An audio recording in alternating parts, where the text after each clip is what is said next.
धीरे धीरे माया बढ़ गे रे संगी, दिल के कोरा मटे बस गे रे संगी।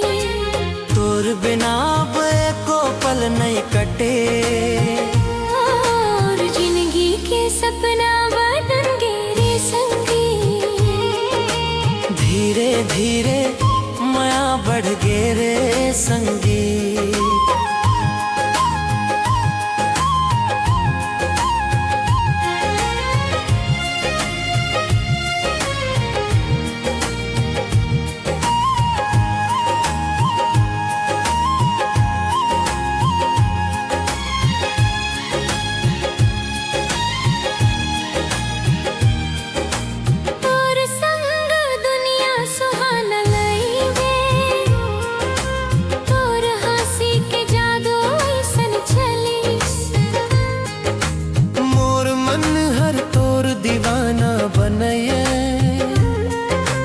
गाँव के रद्दा में जब तय मिलथस,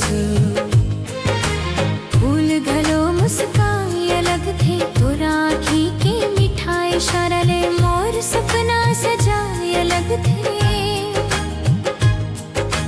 पल पल तोर याद सतावे, रात भर नींद नहीं आवे।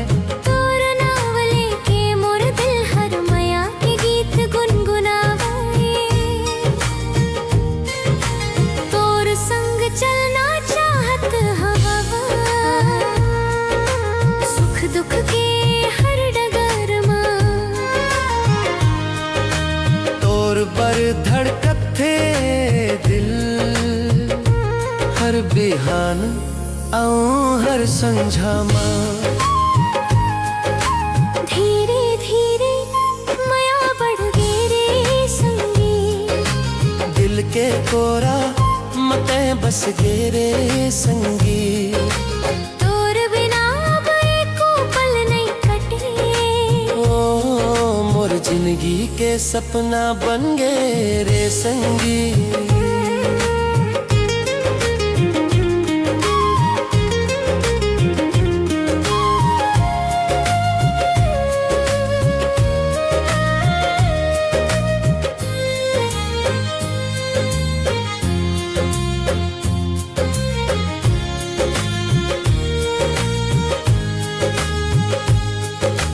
बरखा के बूंदा जब गिरे धरती मां, तोर माया के खुशबू आवे।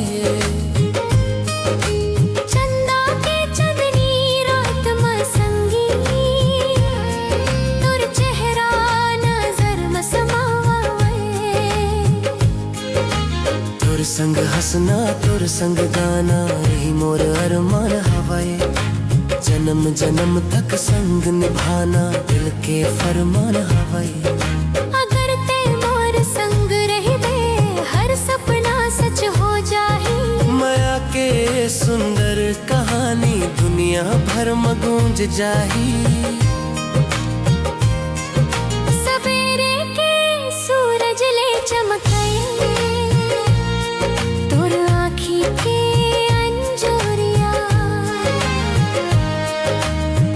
जिंदगी के हर एक खुशी जुड़े हवाई तोर संगोरिया। दूर हाथ ला थाम के सजना, दूर तलक मैं चलना चाहूं। मोर आखिरी सांस तक संगी तोर माया में रहना चाहूं।